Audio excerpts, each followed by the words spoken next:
সূর্য হচ্ছে পৃথিবীর তুলনায় 13 লক্ষ গুণ বড়।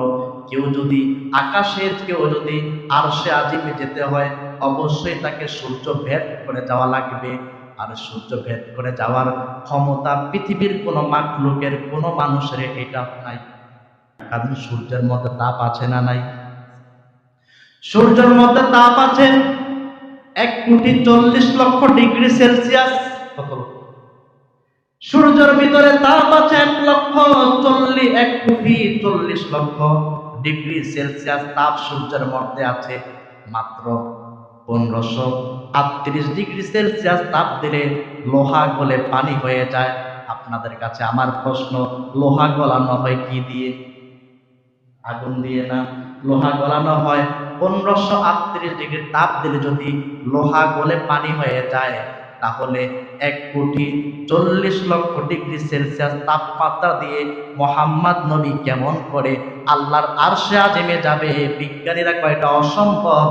আসলে মেরাজ বলতে কিচ্ছু হয়? নাউজুবিল্লাহ বলবেন না।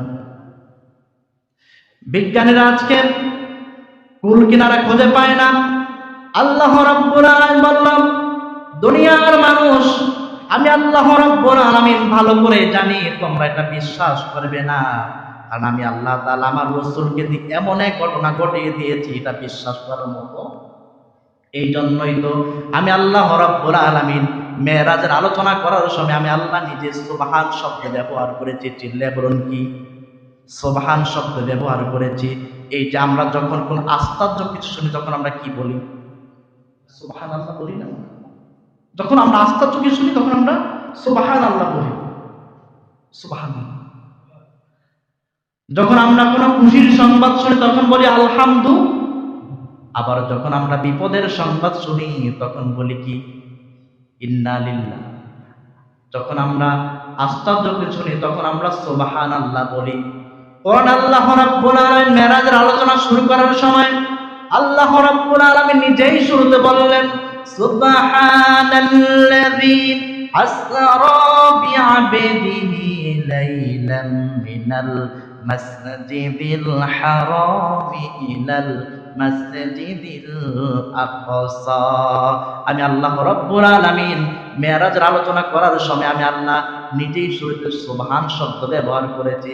এমন এক ঘটনা আমি আমার মুহাম্মদকে দিয়ে ঘটিয়েছি, যা তোমরা কোনোদিনও তার কুল কিনারা পাইবা। তোমাদের কাছে এটা বললে আশ্চর্যের মতোই মনে, এটা তোমাদের কাছে বললে আশ্চর্যই মনে হবে, এটা কেমন করে সম্ভব? ইব্রাহিম আলাইহিস সালাম আগুনের মধ্যে কতদিন ছিলেন?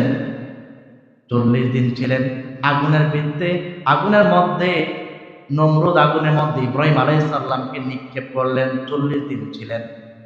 এই আলোচনা কোরআনের মধ্যে আছে না নাই? কিন্তু এই আলোচনার মধ্যে সুবহান শব্দ আছে? সুবহান শব্দ নেই। ওই আলোচনা কোরআনের মধ্যে আছে, কিন্তু আল্লাহ তাআলা ওই আলোচনা শুরু করার সময় আল্লাহ সুবহান শব্দ ব্যবহার করে, আশ্চর্য শব্দ ব্যবহার করে।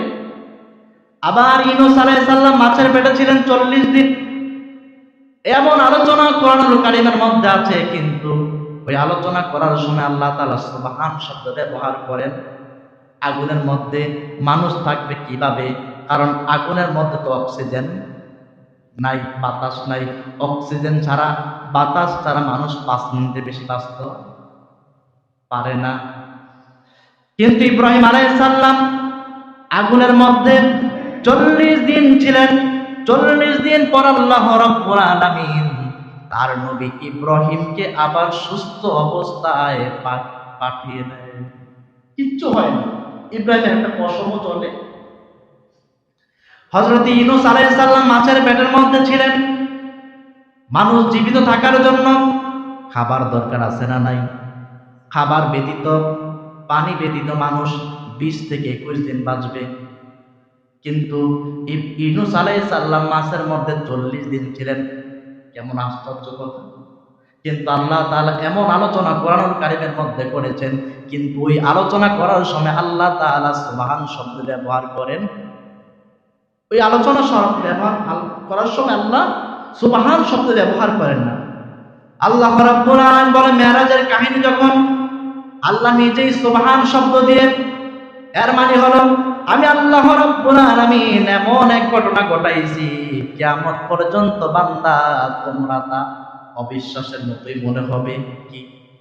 আল্লাহ রাব্বুল আলামিন বলে আমার নবীকে শুধু আমি আল্লাহ তাআলা শুধু আকাশে নয়, মহাকাশ, প্রথম আকাশ, দ্বিতীয় আকাশ, তৃতীয় আকাশ, সপ্তম আকাশ পর্যন্ত আমি আল্লাহ রাব্বুল আলামিন তাকে পার করে আমি আল্লাহ তাআলা তাকে জান্নাত দেখালাম, জাহান্নাম দেখালাম, সিদরাতুল মুনতাহা সব ঘুরিয়ে আমি আল্লাহ রাব্বুল আলামিন আমার নবীকে আবার ফজরের পূর্বে আমি আল্লাহ তাআলা আবার মক্কার জমিনের মধ্যে ফিরিয়ে দিলাম।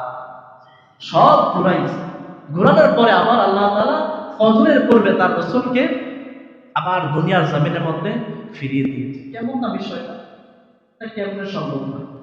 অথচ বিজ্ঞানীদের বক্তব্য শুনুন, এই যে আকাশে সূর্য দেখা যায়, সূর্যের দূরত্ব হলো পৃথিবী থেকে 9,30,00,000 মাইল। কত? পৃথিবী থেকে সূর্যের দূরত্ব হচ্ছে দেখা যাচ্ছে যে 9,30,00,000 মাইল। কত মাইল?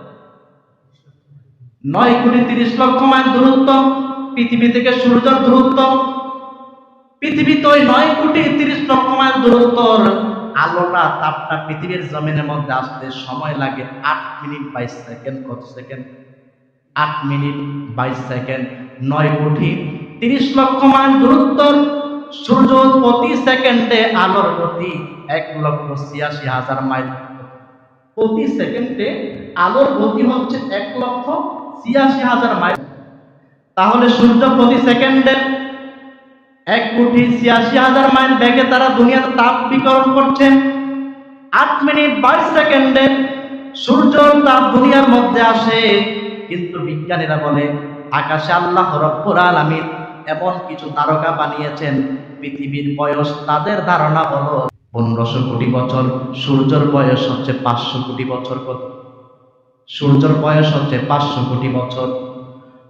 ওই 1500 কোটি বছর আগে আল্লাহ রাব্বুল আলামিন বলেন আল্লাহ তাআলা এমন কিছু নক্ষত্র আকাশের মধ্যে আল্লাহ বানিয়ে রেখে দিয়েছেন যেগুলো প্রতি সেকেন্ডে 1,86,000 মাইল বেগে তারা দুনিয়াতে তাপ বিকিরণ করছে, কিন্তু দূরত্বের কারণে এখনো পর্যন্ত ওই তাপ দুনিয়ার জমিনের মধ্যে পৌঁছায়। তাহলে কত দূরত্ব? সূর্য মাত্র 8 মিনিট 22 সেকেন্ডে তার তাপ পাঠিয়ে দেয়। আর যেগুলো আল্লাহ তাআলা বানিয়েছেন ওগুলো এখনো পর্যন্ত এমন এমন আল্লাহ তাআলা বলে আমি আল্লাহ তাআলা এমন এমন কিছু আমি আল্লাহ তারকা বানিয়ে রেখে দিয়েছি, ওই তারকাগুলো প্রতি সেকেন্ডে 1,86,000 মাইল বেগে তারা তাপ বিকিরণ করছে, কিন্তু দূরত্বের কারণে এগুলো এখনো পৃথিবীতে আসে। কারণ সেটা কত দূর, সেটা কত দূরে হতে পারে? এখন আমরা সবাই বিশ্বাস করি আমার নবীর মেরাজ শুধু তারার জগতেই শেষ, নাকি আরশে আজিম? আরশে আজিম না, তারার জগৎ পরেই তো আরশ, তারপরে না? এখন বিজ্ঞানীরা কয় এটা আসলে অসম্ভব, এটা হতে পারে।